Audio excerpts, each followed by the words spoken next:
He ai ki te toi hou a takirua o te runanga kohanga reo o te motu kei te whakararu te minite i ngā take mātauranga i tā rātou tono tiriti o Waitangi.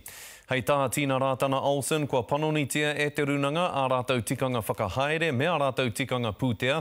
Engari e kore rawa rātou e heke iho i o rātou tūranga. Me te aha e hara tērā i te hiahia o ngā whānau o te kohanga reo. Ko te tino hiahia ke o ngā whānau kia taringa whakarongo te kāwanatanga ki tā rātou tono tiriti. Mea ngā whakamua kia tau ai ngā wawata a ngā kohanga reo. Kohanga reo belongs to our people, and government should be supporting it. They have an obligation under the treaty to support it. That's what the tribunal found. Kei te hoha te hea mana takirua o te Puari Matua, kaore tonu tā rātou kreme kia hoki atu ki te tēpū whiriwhiri a te kāwanatanga. The reality is for us is that in the meantime our kohanga whānau are being undervalued. People still have this perception that they're ECE and what's right for ECE must be right for kohanga. But they forget that kohanga was the solution by Māori to a problem about what's happening to our language.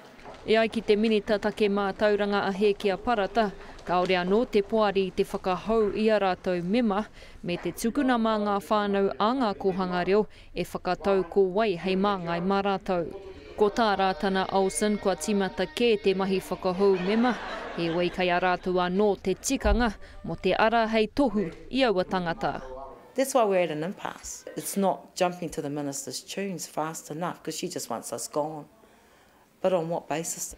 We've been through the mill with the reviews and process issues and strengthening of the policies and so on are the things we've done. Kei te kimi tonu tētahi māngai ā whānau mo te Puari, a te rātau ka heke ngā mema toko rua. Aha kua kaore mōhio ko wai ka heke, hei tā Rātana Olsen ka tū tōna ringa, me nā koira te hiahia. Absolutely I would be, you know. I'd like a bit of a break. It's been a difficult journey for all of us. And those karawa and those queer that are still there, I have the utmost respect for. And so, you know, we'll just have to go into our little huddle and work out how we're going to do this. It's not an easy thing to do. Ko te whakatau anō a te minita kei roto tonu i ngā ringaringa o te Puari te ahunga whakamua o te kreme. He wei kia tutuki rāno pia ngā whakahoutanga, ka noho tā rewa tonu, te kreme. Irina Smith, Te Karere.